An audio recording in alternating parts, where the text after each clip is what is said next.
Welcome back to the Fifth Quarter Podcast. I'm your host, Caden Aguiar, bringing you episodes weekly. And today we have an interview going on with some of the women's basketball team here. And if you guys can just say your names and your classes. Hi, my name is Ceylone Brooks, and I'm a sophomore here. Hi, my name is Jayda Scorza, and I'm a sophomore here at Daytona State. All right, so you guys had an impressive season, as I was looking at. Despite you guys losing in the quarterfinals to who was it, Tallahassee? Yes. How do you view this season as a whole? Any of you guys can go first. Yeah, I mean, in my eyes, it's a successful season. Obviously, we didn't accomplish everything we wanted to, but being here 2 years, I was my freshman year. Compared to this year, it's just a world difference. We were basically bottom of our conference last year, and this year we won our whole conference, nationally ranked. So I think the program's going in like the right direction. So I'm excited to see with next year and so forth. It's got a lot of good things coming. And hold on, before I say, well, let me ask you this: part of it is like the development as far as the off season goes. So like right now is a point where you guys get better. It's not really during the season where you guys get better. It's more like, hey, we get better right now, so that when season comes, we can intimidate some of these teams and start to show our skills. Correct? Yes. Yeah. We were here in July, Mm-hmm. so we were already building relationships in technically the off season, Mm-hmm. working in the gym for hours, getting thousands of shots up. Before the season even starts, which starts in the end of October. So those first 3 months were critical, especially for the freshmen. We had a 9-freshman team this year, Mm-hmm. so that's difficult. I transferred in, so I didn't experience my freshman year here. I experienced my freshman year at a D2 in Jacksonville. So I was used to the college experience. Yeah. I was used to the grind. On my old team, I was the only freshman on the team. And I had a 9 senior team at my old school. Mm-hmm. So I had to grow up really fast, you know what I'm saying? For this team, it was a complete opposite. So we were young, and to be so successful as we were, it's amazing. You don't see teams with 9 freshmen going 20-plus wins. Yeah. And a whole new team we had. Yeah, what does that July to October grind look like for you guys? Like maybe just give me like a random day where you guys have practice. Mm-hmm. Like give me like what does that look like for you guys? It's not all good days. Oh yeah, for sure. I mean, there's obviously great days where you're really hitting a bunch of shots, and there's a bunch of days. I mean, when I played, sometimes we would have to get working, and then stuff would come where a couple days and we're like, hey, like we have to pick up the pace here, or like there's other days where we're really just riding on a high end here, and we're just hitting all our shots, we're running our sets correctly, we're just everything that coach is saying we're picking up.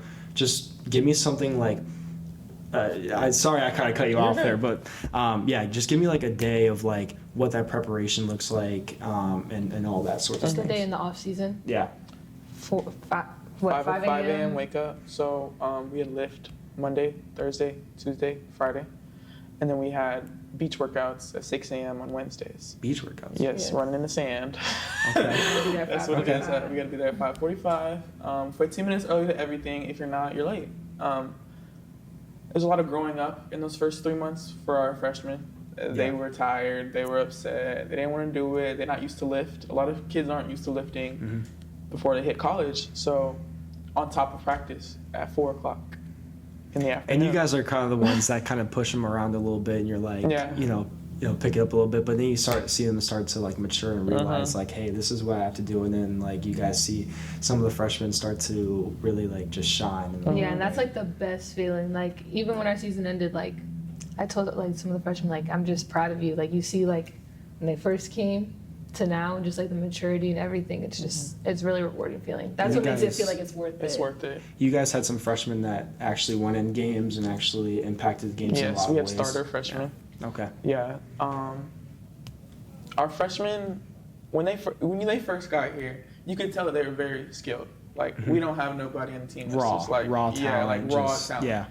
But a lot of basketball is a lot of mental stuff, and even for our best players, it was challenging. Like you could just see it. Like knowing plays, knowing where to be, knowing the defensive assignments. You could tell it was difficult for certain people. Like our best player, I would say, like mentally it was a challenge for her just growing up. We put a lot of pressure on her because she was our most skilled asset. Yeah. So like But it's like, yeah, you see them on the court, and you're like, man, like, she's raw. And after that, you go into, you get to know her a little bit better, and then you see to start to, like, the mental challenges that she really has. And after you're like, okay, this is what you, like, as teammates of her, you guys want to work on with her. Like, hey, you're really good at basketball. Like, hey, if you can pick up your mental game, because, like you said, mental is a very big, or basketball is a very mental game. It's my coaches always said this. It's usually like 75% mental and then 25% physical. So when you're playing, with somebody like her, and you said that she's your best player, you guys want to help her, especially for you guys to win, right? So yeah, that's something good with our team though. We were always able to tell each other. I mean, we always told each other how it was, like, right. And that's something like a bond that was built in July, where we're like, I know you're telling me this because you want to see me do good. So that was important for us too. So I'm gonna get into this question right now. So does the locker room relationships impact how you guys perform in the game? And especially, I'm gonna say this right now. Like, was it more of like a raw, like, down to earth, straight up locker room, or was it just like it wasn't a beat around the bush locker room? Because I feel like the beat around the bush locker rooms, like where you're, chirping at somebody to somebody else instead of that person directly. It's just, I feel like that can lead to a lot of not good chemistry as far as the team goes. Maybe dive more into that. For us, like, most of us do live in the dorms together, same floor, same rooms.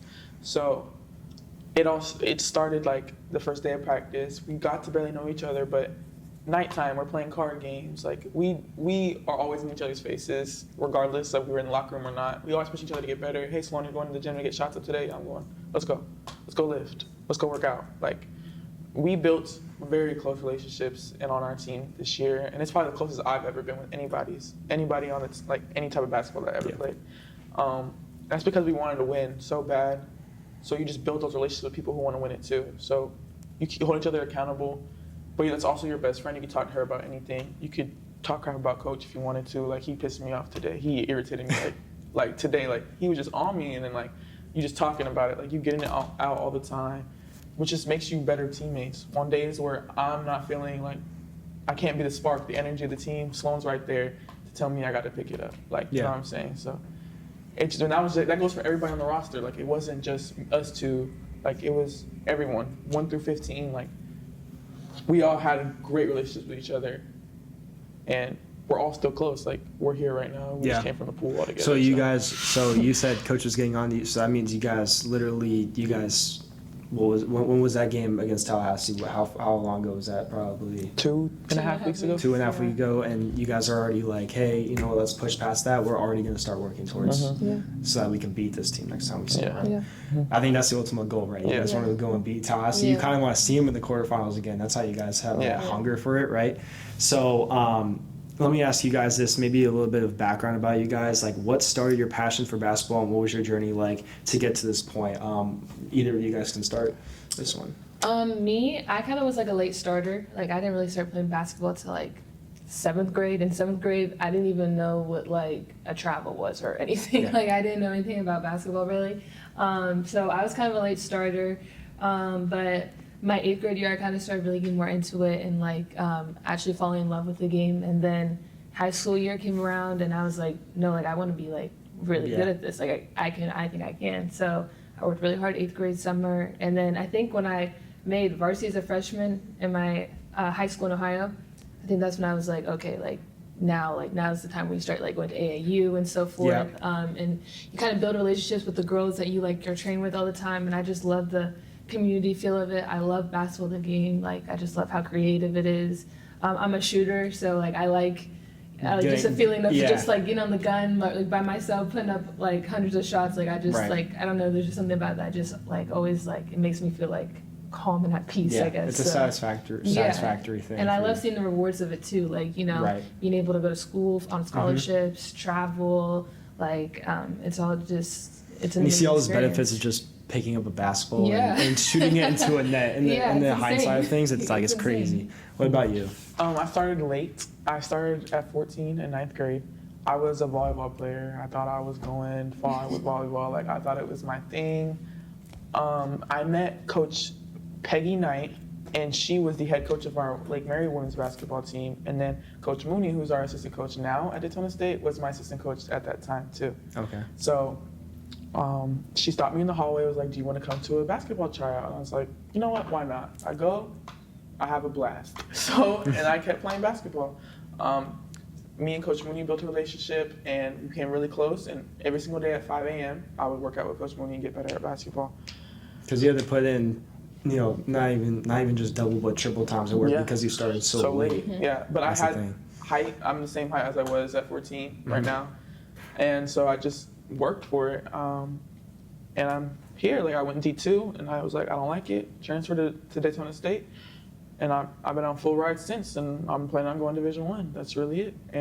But it's just about the work and the passion. I was first team all conference my senior year, all that 1,000-point player. Just got good at it. I was a post player of 5 at one point. And now I say I shoot the ball well as a shooting guard. Yeah. So, yeah. Hey, bold take there. I like it though. I like it. So you said that you're considering going D1 now. Do you have anywhere? Texas Southern is Texas where Southern. I'm Okay. looking to visit. So it's in Houston. It's a SWAC conference, school HBCU. So That's exciting. I'm excited. It's exciting. Okay. I'm going to share a little bit about me real quick, not to toot my own horn. I know it's an interview about you guys, but I was the same way as you guys. I started late as well. I didn't start as late as you, though. Yeah. That is crazy. 9th grade is insane. Yeah.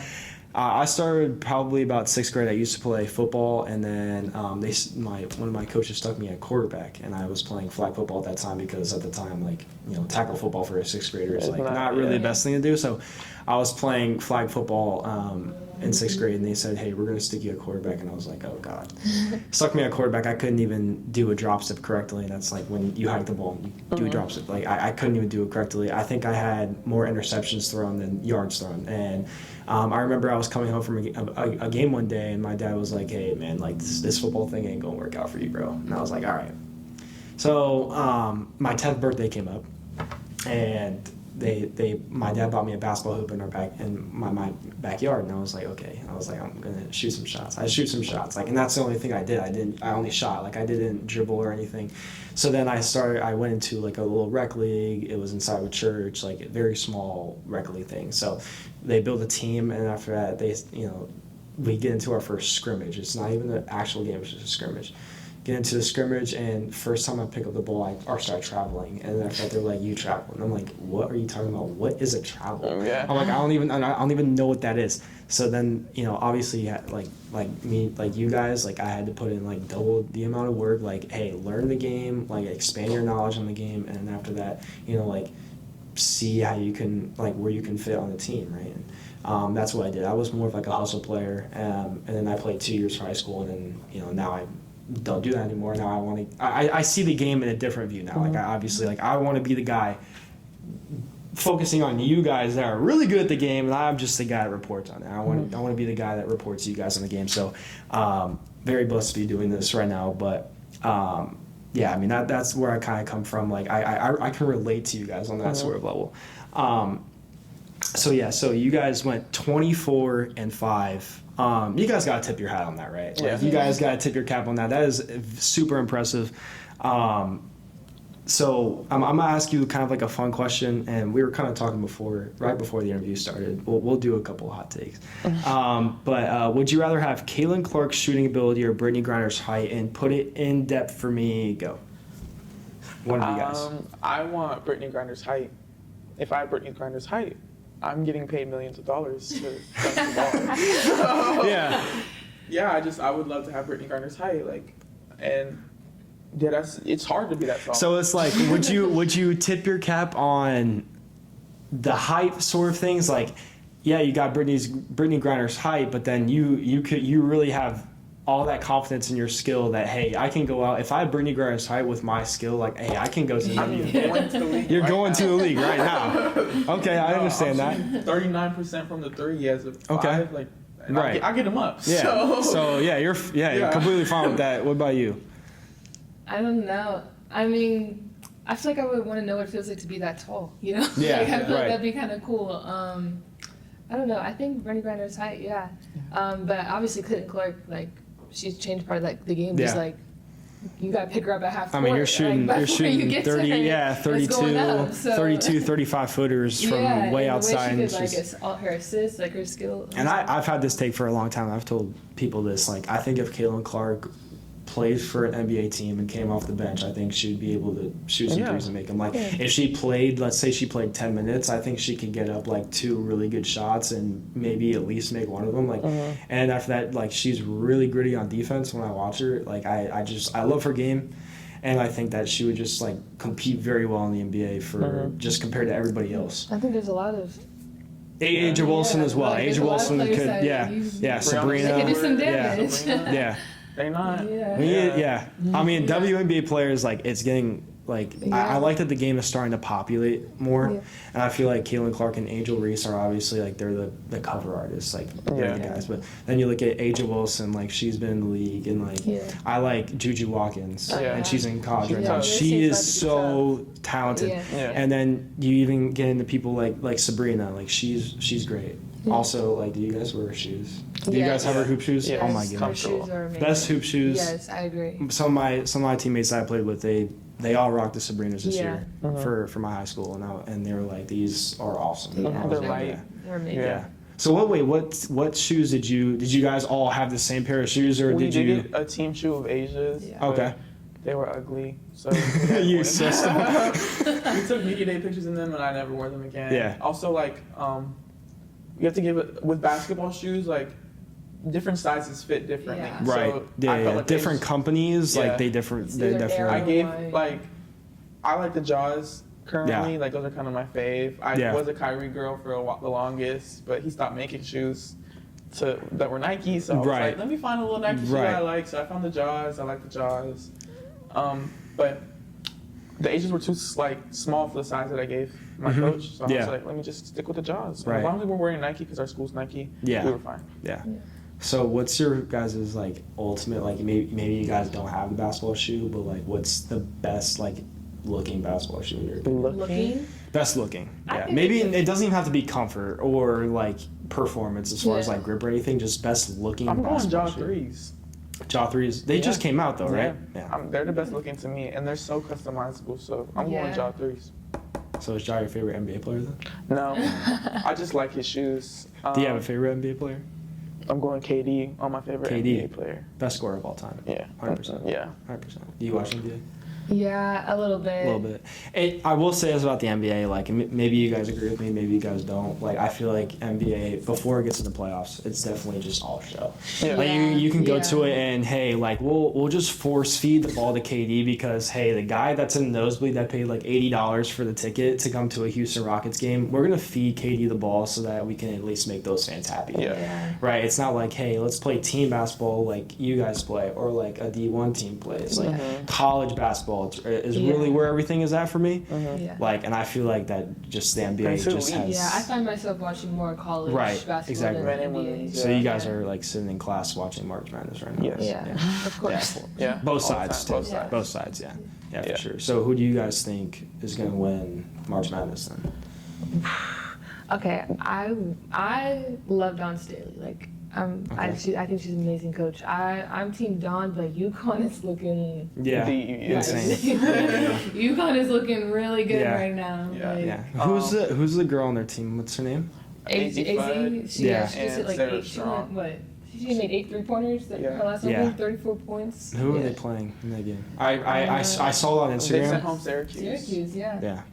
And then, are you guys watching the men's bracket, or are you guys just kind of touching up on it? Arkansas? I'm a big A-Cuff, Malik Thomas. Like, I like both of them. I was Florida. But Florida lost. And then now I'm... There were some upsets in the men's side. Oh, yeah. High Point upsetting Wisconsin at first. Yeah. And then Iowa, obviously, for Florida. Besides that, I don't know. Just a bunch of, like, game winners as far as, like... Maybe a 4 seed playing a 5 seed or like an 8 and 9 playing, like just a bunch of that. But I appreciate you guys for your time. Yeah. This was an awesome interview. I hope you guys do well next season. Maybe we can set up another interview after next season. Sure. After you guys not only get past the quarterfinals, but get to the finals and actually hold a trophy, right? Because that's the point where you want to get at. And I'm sure that you guys will be having a trophy right here. Oh yeah. Just wait. In front of it. 100%. And FA will be like, hey, Tallahassee, like, yeah. So, yeah, I appreciate you guys for your time, but that's all on the Fifth Quarter Podcast, and I'm your host, Caden Aguirre, guys.